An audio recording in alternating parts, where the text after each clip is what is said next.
உடனடி ஆன்மீக பயணம் முன்னெடுக்கிற அரசியலா இருக்குமா சார்? என்னங்க ஜெயலலிதாவை முன்னெடுக்கிற அரசியலா இருக்குமா உங்களோட நகர்வுகளும் அதிமுகவும் அமித்ஷாவை முன்னெடுக்கிற அரசியலா இருக்குமா ஒரு காலத்துல?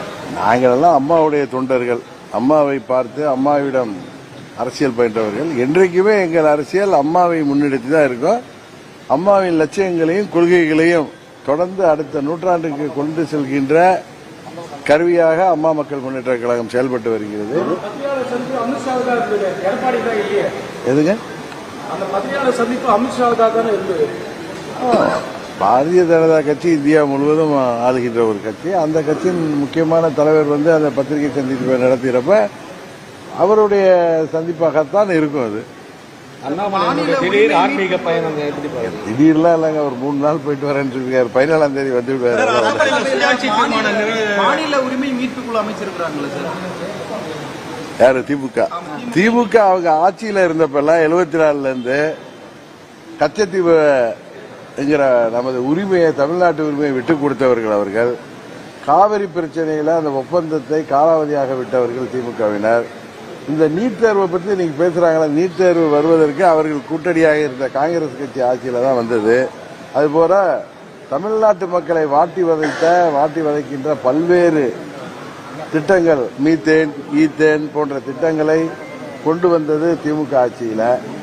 இதெல்லாம் இன்றைக்கு மக்கள் இந்த ஆட்சி மேல மிகவும் கோபமான மனநிலையில் இருக்கிறதுனால அதையெல்லாம் திசை திருப்புவதற்காகவும் தேசிய ஜனநாயக கூட்டணி தினம் தினம் பலப்பட்டு வருவதாலும் பயத்தில் அவர் சட்டமன்றத்தில் இது போன்ற தீர்மானங்களை நிறைவேற்றி வருகிறார் என்பதுதான் உண்மை. ஜெயக்குமார் போன்ற ஆட்கள் அதிருப்தியில் இருக்கிற மாதிரி ஒரு தகவல் வருது. அவரே தான் நேற்று பதில் சொல்லியிருக்காரு. நான் அதே போல இருப்பதா தெரியல, என்ன தெரியுது அவருடைய பதில்.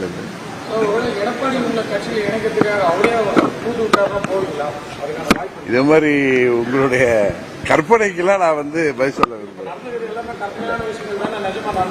இல்ல இதெல்லாம் நீண்ட நாட்களாக இல்ல எது கற்பனையான விஷயம்லாம் இல்ல. ஒரு கட்சி கூட்டணியிலிருந்து விலகிய கட்சி மீண்டும் கூட்டணிக்கு வருவது அது அந்த தொண்டர்கள் விருப்பப்பட்டது. தமிழ்நாட்டு மக்கள் அனைவருமே அம்மாவின் தொண்டர்கள் அனைவரும் ஓர் அணியில் இணைந்து திமுக வீழ்த்த வேண்டும் என்று விருப்பப்பட்டதுதான் நடந்து வருது. தவிர உங்களுக்கு வேண்டுமானால் கற்பனையா இருக்கும்.